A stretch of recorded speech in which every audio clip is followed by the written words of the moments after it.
మనకు అవకాశాన్ని ఇచ్చి మన పట్ల శ్రేష్టమైన తలంపులు కలిగి ఉన్నాను, నేను నీ పట్ల చాలా శ్రేష్టమైన తలంపులు కలిగి ఉన్నానని చెప్పి మనల్ని నిలబెట్టుకున్నారు.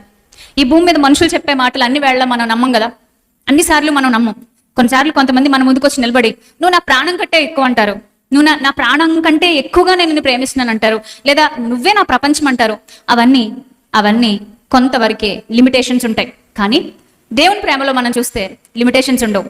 అవధులు లేని ప్రేమ, అన్కండిషనల్ లవ్ అని దేవుని ప్రేమను గురించి మాత్రమే మనకు చెప్తా ఉంటారు.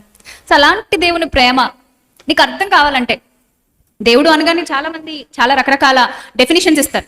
సో దేవుడు అంటే దేవుడిని నమ్మిన ఎవరి దగ్గరికి వెళ్ళైనా ఇలా అడగండి, దేవుడు అంటే వాళ్ళకు తోచింది, వాళ్ళకు అర్థమైంది వాళ్ళు చెప్తారు. ప్రపంచంలో బోల్డ్ అన్ని మతాలు ఉన్నాయి, వేల కొద్ది మత విశ్వాసాలు ఉన్నాయి. వాళ్ళ దగ్గరికి వెళ్ళి దేవుడు అంటే ఏంటంటే ఒక్కొక్కళ్ళు ఒక్కొక్కలాగా చెప్తారు. కానీ దేవుడు అంటే ఏంటి అని ఒక వ్యక్తిని అడగాలి అన్నప్పుడు ఆ వ్యక్తికి సరైన మాన్యువల్ ఉండాలి. ఆ మాన్యువలే బైబిల్. దేవుని వేద గ్రంథము చారిత్రాత్మక, భౌగోళిక అనేక ప్రమాదాలకు తట్టుకొని దెబ్బలు తిని ఎన్నోసార్లు కాలగర్భంలో కలిసిపోయినట్టుగా కనిపించి మళ్ళీ నిలబడి ఇప్పటికీ ఈవెన్ ఈ రోజుకి నీతో నాతో మాట్లాడగలిగిన సత్తా సంపాదించగలిగిందంటే అది మనిషి రాసిన గ్రంథం అయితే కాదు. దీని వెనక ఖచ్చితంగా దేవుని హస్తం ఉంది. కాబట్టే ఇప్పటికీ ఈ గ్రంథం అనేకమైన మార్పులకు తట్టుకొని నిలబడింది. అంతెందుకండి, 100 ఏళ్ల క్రితం వెళ్ళి మీరు పుస్తకాలను చూడండి, 100 ఏళ్ల క్రితం 200 ఏళ్ల క్రితం మన భాష ఎలా ఉందో చూడండి. మన భాషా లిపిలో చాలా మార్పులు వస్తాయి.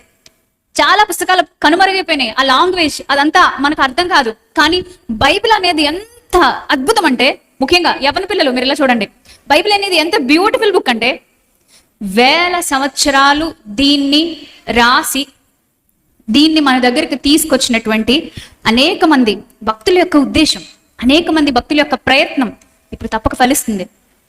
అన్ని రోజుల క్రితం ఈ సాహిత్యం కానీ, బైబిల్లో ఉన్నటువంటి సాహిత్యం కానీ, దీని లాంగ్వేజ్ కానీ, దీని ఆ రోజుల్లో యూజ్ చేసినటువంటి టర్మినాలజీ కానీ, భాషా విధానం కానీ, ఈ భాషా శైలి కానీ ఇప్పటికి వచ్చినప్పటికీ మనకి ఏమాత్రం దూరంగా అనిపించదు. 70 ఏళ్ల ముసలోడు దీన్ని చూసి అర్థం చేసుకోగలడు, 90 ఏళ్ల ముసలమ్మ దీన్ని చూసి అర్థం చేసుకోగలడు, 10-15 ఏళ్ల యవ్వనస్తురాలు ఇప్పుడు దీన్ని చదివి అర్థం చేసుకోగలదు. జనరేషన్స్ మార్పులు ఎన్నొచ్చినా అందరికీ చేరువుగా ఉండే గ్రంథం ది బైబిల్. ఎంత ధన్యులం అండి మనం, ఎంత ధన్యులం అండి.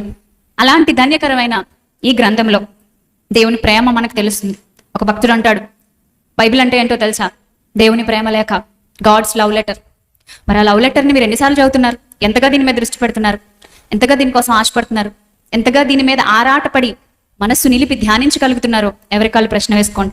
ఈ బైబిల్ గ్రంథములో దేవుడు ఏర్పాటు చేసుకొని నియమించుకున్న కొన్ని సంఘాలు ఉన్నాయి. వాటి